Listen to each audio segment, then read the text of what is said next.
मायूस सोचे रहे। We have to put Pakistan.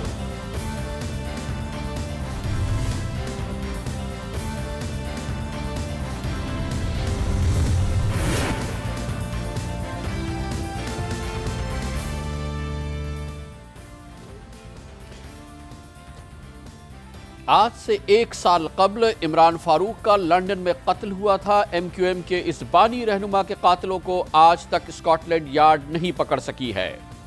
वज़ीर आज़म यूसुफ रज़ा गिलानी अक़वाम मुत्तहिदा की जनरल असम्बली के इजलास में शिरकत न करने का फैसला करके एक बड़े स्कैंडल से बाल बाल बच गए हैं।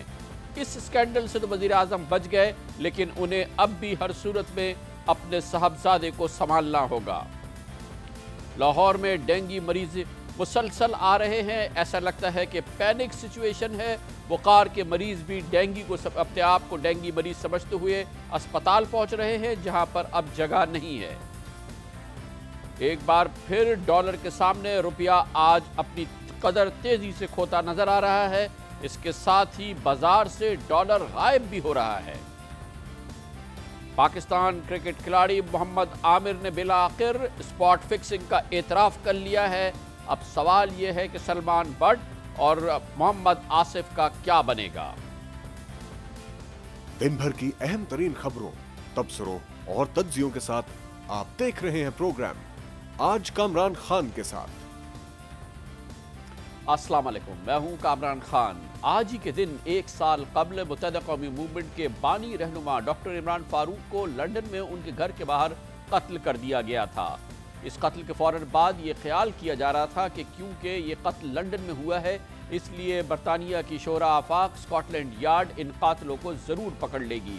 इस सिलसिले में कोशिशें तो बहुत नज़र आई, लेकिन आज डॉक्टर इमरान फारूक की पहली बरसी के मौके पर स्कॉटलैंड यार्ड का कहना है कि अब भी वो कातलों तक नहीं पहुँच पाई है।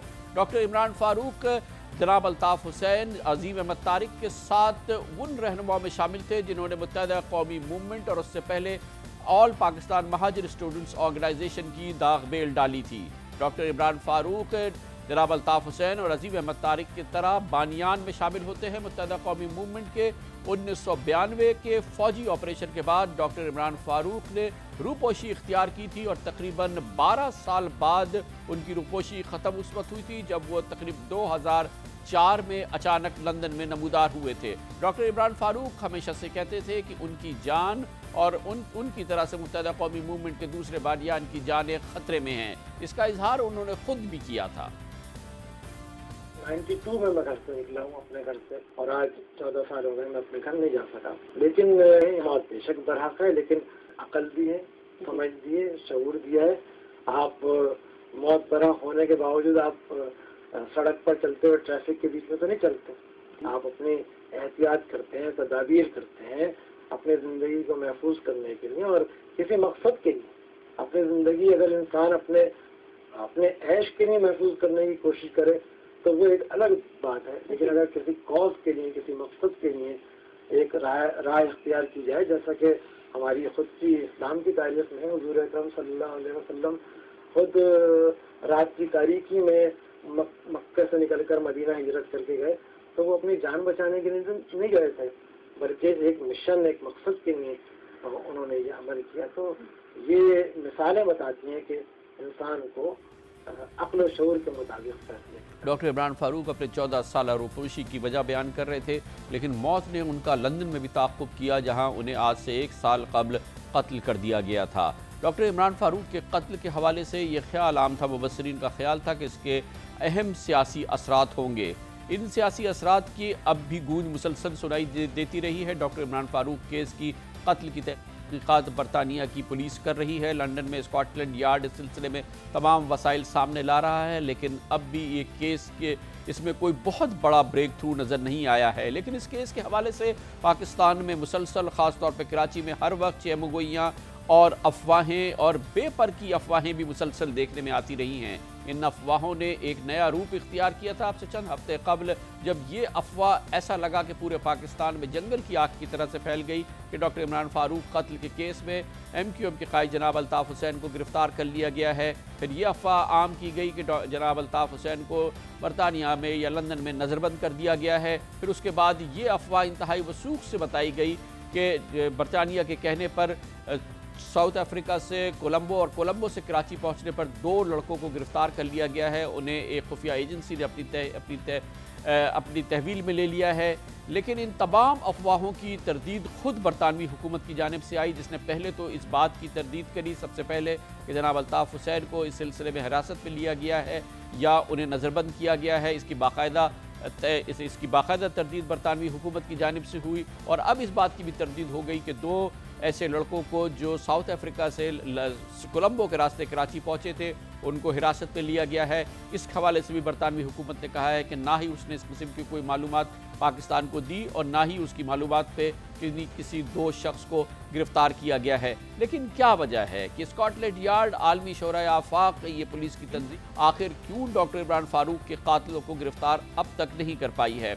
यही सब कुछ और इस हवाले से दूसरे अहम सवाल पूछने के लिए जाते हैं लंदन, जहां पर स्कॉटलैंड यार्ड के बाहर मौजूद हैं हमारे नुमाइंदा खुसूसी मुर्तज़ा अली शाह। बहुत बहुत शुक्रिया मुर्तज़ा शाह साहब।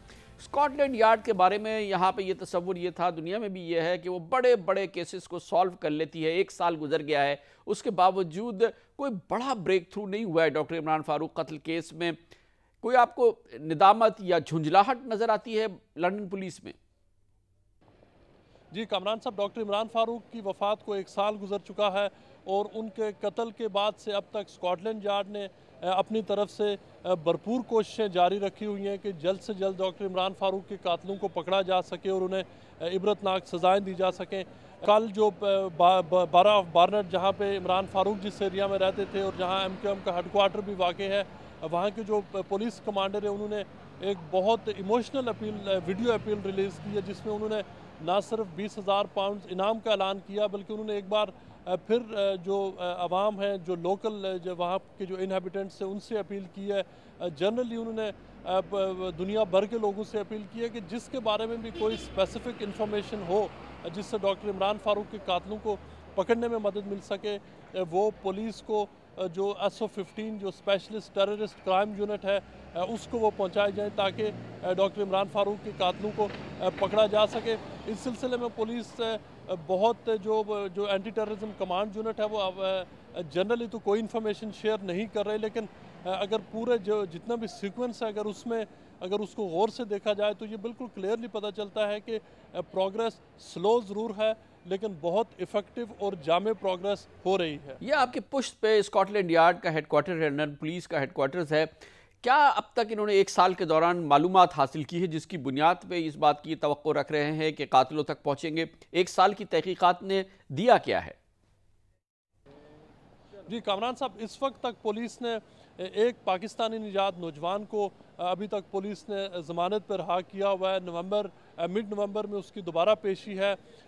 डॉक्टर इमरान फारूक के कत्ल से लेके अब तक पुलिस ने मुख्तलिफ औकात में अपडेट भी किया, जिसमें अभी तक क्लियरली पुलिस ने बताया है कि उनको 2 ऐसे एशियाई नौजवानों की तलाश है जिनके बारे में पुलिस को शक है कि वो 2 नौजवान जो अर्ली 30s में थे और जिनकी उन्होंने क्लियर डिस्क्रिप्शन भी दी थी। एक नौजवान का उन्होंने फ़ोटो स्केच भी इशू किया था। उनके बारे में पुलिस का ये ख्याल है कि उन्होंने डायरेक्टली डॉक्टर इमरान फारूक के कत्ल में उन्होंने उन पर चाकू, छुरियों और जो ईंटें इस्तेमाल करके डॉक्टर इमरान फारूक को कत्ल किया। उसके अलावा पुलिस ने अब तक ये बताया है कि उस जो ग्रीनलैंड का जो लोकल एरिया है, जो अजमेर के एरिया में जहाँ पे ये कत्ल हुआ था, वहाँ पे एक 7 सीटर जो प्राइवेट हायर कार है वो देखी गई, जो 1 हफ्ते तक वहाँ उस एरिया में घूमती फिरती रही। उसके अलावा पुलिस ने एक मिनी कैब का भी जिक्र किया है कि जिसके बारे में कहा जा रहा है कि वो प्राइवेट हायर है, उसका स्टिकर लगा हुआ था जो हमले में इस्तेमाल की गई। एक स्कूटर के बारे में पुलिस का ख्याल है कि एक स्कूटर इस्तेमाल किया गया, जो 7 लोगों वाली जो गाड़ी थी वो उसको उस एरिया से बाहर जो इसको लीड किया गया। उसके अलावा 4 ऐसे लोगों के बारे में पुलिस को शक है कि वो 1 हफ्ते तक उस एरिया की निगरानी करते रहे, उन्होंने मूवमेंट्स चेक की। इसके अलावा वाइडर लेवल पे पुलिस का ख्याल है कि ये जितने भी जो 4 से 6-7 लोग हैं जिनके बारे में पुलिस को तलाश है, उनको बाहर से एक्सटर्नल हेल्प भी मिल रही थी। अच्छा, इसमें एक और बड़ी अहम बात यह है कि जो डॉक्टर इमरान फारूक की बेवा हैं, जो उनकी अहलिया थी शुमाइला फारूक, उनके इब्तदाई बयानात आपने बताया था और दूसरी तहकीकात और रिपोर्ट्स में सामने आए थे कि बहुत अहम थे। 1 साल से शुमाइला फारूक लंदन पुलिस की हिफाजत में है, स्कॉटलैंड यार्ड ने उनके तहफ़्फ़ुज़ का खुसूसी एहतमाम किया हुआ है, इसकी क्या अहमियत है? डॉक्टर शुमाइला फारूक और उनके बेटे आली जान और वजदान इस वक्त तक जो स्कॉटलैंड यार्ड को फैमिली केयर यूनिट है वो उसकी निगरानी में है। हमारे सोर्सेज ने कई बार कंफर्म किया है कि पुलिस उनको इस वक्त तक उनको निगरानी में रखे हुए, जिस एरिया में वो रह रहे हैं वहाँ पे वो पूरा एरिया CCTV कैमरास से कवर्ड है। हमारी इतला के मुताबिक शुमाइला फारूक को अगर कहीं किसी को विज़िट करना हो, कहीं आना जाना हो, तो उन्हें पुलिस को इन्फॉर्म करना पड़ता है कि वो किस एरिया में जा रही हैं। और ये सारे इकदाम पुलिस ने एक अनयूजुअल सिचुएशन के पेश नज़र किए हुए कि कहीं उनको भी नुकसान ना पहुंचाया जाए। हमें ये भी पता चला है कि जब डॉक्टर इमरान फारूक का कत्ल हुआ तो पुलिस ने सबसे पहले आके जो उनकी फैमिली है उनको वहाँ से उस एरिया से निकाला, और उनको यही खदशा था कि कहीं अगर उनको उस एरिया में रहने दिया जाता, उस गली में रहने दिया जाता है तो उन पर शायद दोबारा अटैक ना हो सके। लेकिन उनके बाकी जहाँ तक हमारी इतला, उनके बच्चे स्कूल जा रहे हैं, वो उनके ऊपर तो आज सच कोई पाबंदी नहीं है, लेकिन उनकी जितनी भी मूवमेंट्स हैं उनको घर से लेकर स्कूल तक, मार्केट्स तक, उन सब की वो निगरानी हो रही है और ये उनकी हिफाजती इकदाम के तौर पर ये किया जा रहा है। और आज हमारी इतला के मुताबिक जो आज MQM के सेक्रेटेरिएट में आज जो फातिहा खानी जो इनेकाद किया गया, शुमाइला फारूक उसमें भी शरीक हो रही हैं। ये भी बताइएगा कि क्या स्कॉटलैंड यार्ड इस केस की जड़ तक पहुंचने के लिए एक्स्ट्राऑर्डिनरी रिसोर्सेज इस्तेमाल कर रही है, बहुत ज़्यादा तगदो हो रही है और गैर मामूली ज़राए का इस्तेमाल कर रही है स्कॉटलैंड यार्ड? जी कामरान साहब, डॉक्टर इमरान फारूक के कत्ल की तहकीक जो काउंटर टेररिज्म कमांड यूनिट कर रहा है, इसे 2006 में स्पेशलिस्ट ब्रांच और एंटी टेररिस्ट ब्रांच को मर्जर के बाद गया था, जिनके पास बेपनाह इख्तियारात भी हैं और वसाइल भी हैं। और अगर इनकी हिस्ट्री आप उठाकर देखें तो इस यूनिट ने अब तक बहुत सक्सेसफुल प्रोसिक्यूशंस की हैं। इन्होंने स्पेशली जो हाई प्रोफाइल कैटेगरीज़ में अब तक के जो केसेस इन्होंने, चाहे वो एंटी टेररिज्म के केसेस हों, जो होमिसाइड के केसेस हों, इन्होंने अपने पूरे वसाइल का इस्तेमाल किया और इन्होंने सक्सेसफुल प्रोसिक्यूशन भी कराई हैं। इस वक्त तक डॉक्टर इमरान फारूक के कत्ल केस पर 50 से ज़्यादा डिटेक्टिव्स काम कर रहे हैं, जिनमें से 20 तो सिर्फ 12 ऑफ बार्नेट के उस एरिया में काम कर रहे हैं जहाँ पे डॉक्टर इमरान फारूक को कत्ल किया गया था।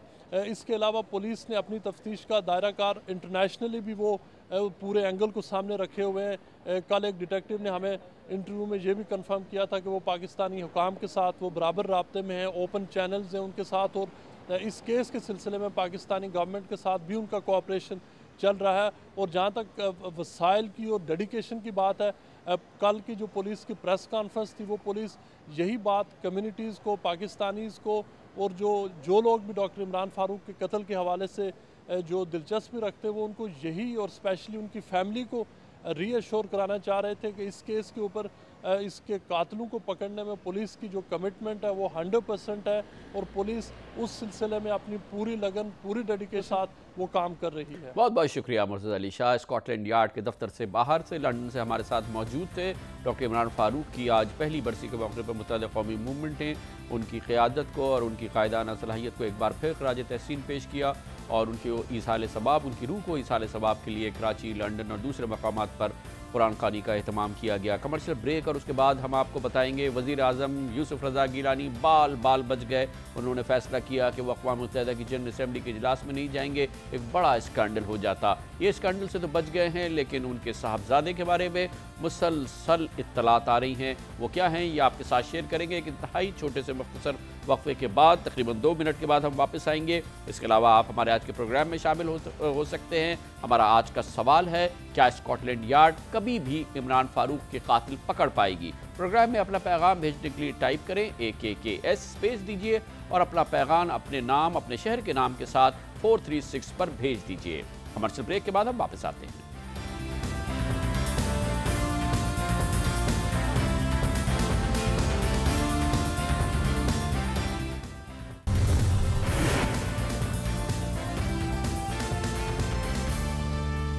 Welcome back. आज अल सुबह खबर आई कि वज़ीर-ए-आज़म यूसुफ रज़ा गिलानी ने फैसला किया है कि वो अक़वाम मुत्तहिदा की जनरल असम्बली के इजलास में शिरकत के लिए नहीं जाएंगे, बल्कि पाकिस्तान में ठहरेंगे और सैलाब ज़दागान की मदद के इक़दाम को देखेंगे और सैलाब से मुतासरा इलाकों का दौरा करेंगे। बहुत अच्छा हुआ वज़ीर-ए-आज़म यूसुफ रज़ा गिलानी की जानिब से ये फैसला किया गया, क्योंकि लगता ये था कि उनका ये दौरा एक बहुत बड़े स्कैंडल के दहाने पर खड़ा था। वज़ीर-ए-आज़म यूसुफ रज़ा गिलानी के दौरे के सिलसिले में जो इंतज़ाम किए गए थे वो शाहाना इंतज़ाम थे और वज़ीर-ए-आज़म यूसुफ रज़ा गिलानी के लिए एक बड़े स्कैंडल का पेश खेमा हो सकते थे।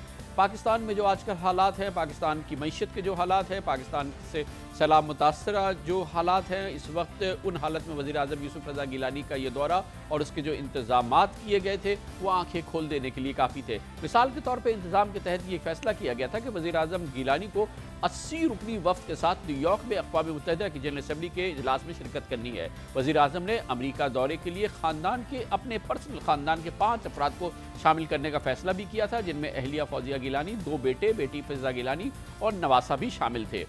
सरकारी ज़राए ने आज छपने वाली अखबारी इतरात के मुताबिक ये भी बताया कि 4 वफाकी वज़रा, 10 अरकान पार्लियामेंट, 4 आला हुक्काम को भी वज़ीर-ए-आज़म के वफ़द का हिस्सा बनाया गया था, जबकि मीडिया के 13 नुमाइंदे भी वज़ीर-ए-आज़म के वफ़द का हिस्सा थे। वज़ीर-ए-आज़म के मिलिट्री सेक्रेटरी अपनी अहलिया के साथ इस सरकारी दौरे पर वज़ीर-ए-आज़म के साथ जाने वाले थे और वफ़द की रिहाइश का इंतज़ाम PIA के ज़ेर इंतज़ाम रूज़वेल्ट होटल में किया गया था, जहाँ एक कमरे का यौमिया किराया अंदाज़न $350 यानी कि 30,800 रुपये है। इस यौम क़याम के अखराजात 40 से $50,000 या 35 से 44 लाख रुपए रोज़ाना हो जाते। पाकिस्तानी सिफारती मिशन की कोशिशों के बावजूद जनरल असम्बली के मौके पर अहम सरबराहान ममलिकत में सिर्फ ईरानी सदर महमूद अहमदीनेजाद ने ही वज़ीर-ए-आज़म गिलानी से मुलाकात का वादा किया था और गिलानी से मुलाकात के लिए अमरीकी सदर ओबामा से बमुश्किल तमाम कोशिशों के बावजूद वक्त नहीं मिला था।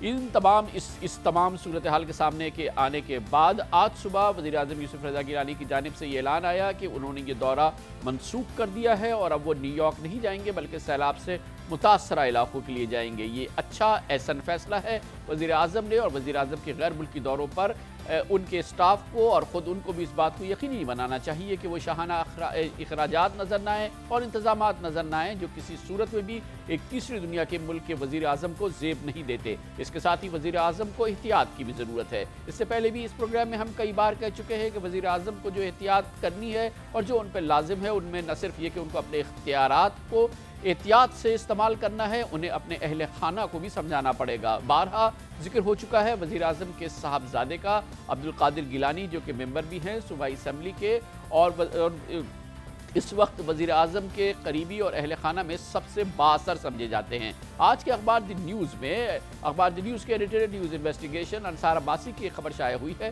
जिसमें बताया गया है कि वज़ीर-ए-आज़म के प्रिंसिपल सेक्रेटरी और सेक्रेटरी इस्टेब्लिशमेंट का इजाफी चार्ज रखने वाले खुशरूद नाशारी, जिनकी वजह से ब्यूरोक्रेसी में इस वक्त सियासत फैल रही है, उनके बहुत करीबी ताल्लुकात इस वक्त हो गए वज़ीर-ए-आज़म के साहबजादे अब्दुल कादिर गिलानी से, बल्कि कहा यह जाए कि शायद उन्हीं की ये प्रेफरेंस थी जिसकी वजह से वज़ीर-ए-आज़म यूसुफ रज़ा गिलानी न सिर्फ ये कि इस वक्त पाकिस्तान के वज़ीर-ए-आज़म के प्रिंसिपल सेक्रेटरी हैं, बल्कि वो सेक्रेटरी इस्टेब्लिशमेंट भी हैं।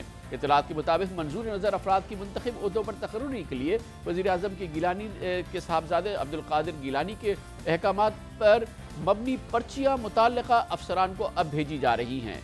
हाल ही में वज़ीर-ए-आज़म के प्रिंसिपल सेक्रेटरी और सेक्रेटरी इस्टेब्लिशमेंट की जानिब से पर्ची में अब्दुल कादिर गिलानी के 3 मंजूर नज़र अफसरान को मनपसंद ओहदों पर तैनात करने की ख्वाहिश की गई है। वज़ीर-ए-आज़म के प्रिंसिपल सेक्रेटरी का वज़ीर-ए-आज़म के ख़ानदान, दोस्तों, जान पहचान वालों से राब्ता रहता है और आज ही अखबार द न्यूज़ ने लिखा है कि अब्दुल कादिर गिलानी इस्लामाबाद कैपिटल पुलिस समेत कई दीगर अहम ओहदों के लिए असर रसूख इस्तेमाल कर चुके हैं। अब्दुल कादिर गिलानी का नाम, वज़ीर-ए-आज़म के साहबजादे का नाम पहली बार इन मामलात में नहीं आया है।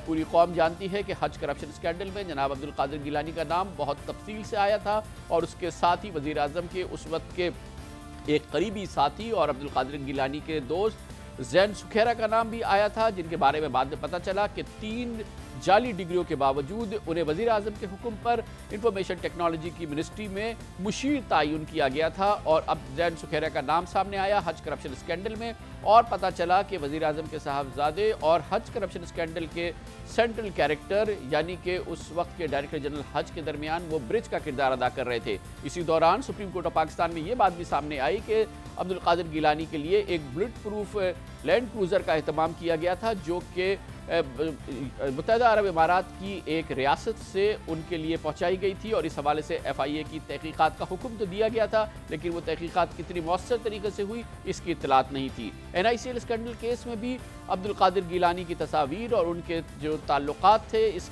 स्कैंडल के मरकजी किरदारों के साथ, उनकी तस्वीर पूरे पाकिस्तान के मीडिया में नज़र आती रही हैं। अब्दुल कादिर गिलानी के जो अपने असासे हैं 2008 के बाद उनमें बड़ी तेज़ी से तब्दीली आई है और उसमें 3 गुना इजाफा हो चुका है पिछले 3 सालों में। जो उनके असासों की तफसील इस वक्त इलेक्शन कमीशन में जमा हुई है उसके मुताबिक उनके 2008 में कुल असासे 85 लाख रुपए थे, 2009 में 7 करोड़ 20 लाख के हो गए और जो इसके अलावा उनका सोना जो 2008 में 50 तोला था 2009 में 500 तोला हो गया। बैंक बैलेंस जो 2008 में 21 लाख रुपए था 2009 में 1 करोड़ 70 लाख रुपए हो गया। प्राइस बॉन्ड की मिल्कियत जो 20 लाख रुपए थी वो भी मजीद बढ़ गई है। उसके अलावा उनके पास बुलेट प्रूफ गाड़ी है जो कहते हैं कि उन्हें मुत्तहिदा अरब इमारात की एक मुतमव्विल शख्सियत ने दी है, और एक टोयोटा गाड़ी भी है जिसकी कीमत 20 लाख रुपए है। फर्नीचर भी उनके पास 20 लाख रुपए का है और वो कहते हैं कि राजनपुर और खैनपुर में उनकी ज़रूरी ज़मीनें हैं। ये तमाम इत्तलात जमा की थी अखबार द न्यूज़ के इन्वेस्टिगेटिव रिपोर्टर उमर चीमा ने, जो कि इस वक्त हमारे साथ इस्लामाबाद में मौजूद है। बहुत बहुत शुक्रिया उमर चीमा साहब, आपने एक बार फिर हमें ज्वाइन किया। लग ये रहा है कि तमाम इत्तलात के बावजूद, इन तमाम मीडिया स्टोरीज़ के बावजूद वज़ीर आज़म के अहले खाना और ख़ास तौर पे उनके साहबजादे जो हैं वो एहतियात से भी काम नहीं ले रहे और अपने जो रिश्ता है या ताल्लुक़ है उसका बेजा इस्तेमाल करते हुए कम अज़ कम प्राइम फेशिया तो नज़र आ रहे हैं। कामरान साहब, असल में ये लोग मेरिट को नहीं मानते, ये बड़े जज्बाती अंदाज में फ़ैसले करते हैं और ये समझते हैं कि हुकूमत शायद हमारी अपनी है और हमें अपने घर से मिली है, ये हमें मिरास में मिली है। और ये प्राइम मिनिस्टर साहब की फ़ैमिली के बारे में बहुत सारी बातें चल रही हैं, कई लेटर इस तरह के आते हैं जो प्राइम मिनिस्टर ऑफिस से आ रहे हैं। कोई प्राइम मिनिस्टर गिलानी साहब के बेटे हैं वो इशू कर रहे हैं, जिस तरह ये चिट्स की बात हो रही है। मैं आपको एक रीसेंट एग्जांपल देता हूं कि एक हमारे पार्लियामेंटेरियन जो पाकिस्तान पीपल्स पार्टी के साथ वाबस्ता हैं, उनके बेटे की पॉलिटिकल बेसिस पे कमर्शियल अटाशी उनको मुकर्रर किया गया और उनके बारे में अभी प्राइम मिनिस्टर साहब के ऑफिस से एक लेटर आया कॉमर्स मिनिस्ट्री को, जिसमें उन्होंने कहा कि इनको BS 19 में यानी कि 19वें स्केल में इनको ऑब्जर्व किया जाए, इनको परमानेंट किया जाए। और ये वो साहब हैं जिनके बारे में उनके एम्बेसडर ने लेटर लिखा है, जिधर ये कमर्शियल अटाशी हैं, उसने लेटर लिखा है कि ये आदमी इंग्लिश की एक लाइन नहीं लिख सकता। इसके अलावा प्राइम मिनिस्टर साहब की फ़ैमिली के साथ एक और फ़र्द हैं जो वाबस्ता हैं, किसी ना किसी तरीके से उनकी वाबस्तगी है। वो आदमी 2006 में उनकी लंदन में कन्विक्शन हुई, उनसे उसका पासपोर्ट ज़ब्त कर लिया गया और उन्होंने किसी तरीके से वो फ्रांस चले गए। फ्रांस से उन्हें एक जाली पासपोर्ट के ज़रिए पाकिस्तान इस तरीके से उस वक्त लाया गया जब उनकी मुख्तलिफ एयरपोर्ट्स पे तस्वीर लगी हुई थी। और वो साहब जो हैं आजकल वो सीनियर वाइस प्रेसिडेंट की उनकी appointment, direct appointment senior vice president हो गई है कौमी बैंक में। तो इसी तरह एक और साहब हैं जो 2005 में लंदन गए थे, जी कौमी बैंक में 2005 में लंदन गए थे और उसके बाद वो कभी नहीं गया, अपनी डिग्री उन्होंने कंप्लीट नहीं की, वो एक FIA में असिस्टेंट डायरेक्टर लगे हुए हैं। तो ये सिलसिला तो चल रहा है और वो ये समझते हैं कि अब देखें यही होता है। यानी प्राइम मिनिस्टर साहब लास्ट टाइम भी जब इनके खिलाफ एक नैब रेफरेंस आया था तो वो यही था जी कि उन्होंने मेरिट के वायलेशन करते हुए अपॉइंटमेंट्स किए हैं और उस वक्त भी वो बड़े फ़ख्र से ये बात करते थे जी कि मैंने लोगों को नौकरी दी है, इससे मैं जेल गया हूँ तो इससे कोई फ़र्क पड़ता नहीं। ये बात नहीं होती, यानी कि ये एक पॉलिटिकल ब्राइब है जो आप अपने करीबी लोगों को, अपने अजीज़ों को, अपने वोटर्स को देते हैं और उनके ज़रिए आप वोट लेते हैं या उन पर एक अपना असर और सूर रखते हैं। और ये मेरिट की वायलेशन हर लेवल पे, हर जगह पे जो आदमी कर सकता है वो कर रहा है और प्राइम मिनिस्टर साहब से जिस तरह के वो लेटर मांगते हैं वो उस तरह के वो इशू कर रहे हैं। बहुत बहुत शुक्रिया जनाब उमर चीमा हमारे साथ है। कमर्शियल ब्रेक और उसके बाद जिक्र करेंगे पंजाब में फैलने वाले डेंगू अमराज का। और अब लाहौर में पैनिक है, लोगों को बुखार होता है, अस्पतालों की तरफ दौड़ते हैं, समझते हैं डेंगू हो गया है, इसलिए अब अस्पताल में दिल धरने की जगह नहीं है। इस पूरे अहवाल का, इसकी पूरा आपको हम अहवाल देंगे एक छोटे से वक्फे के बाद।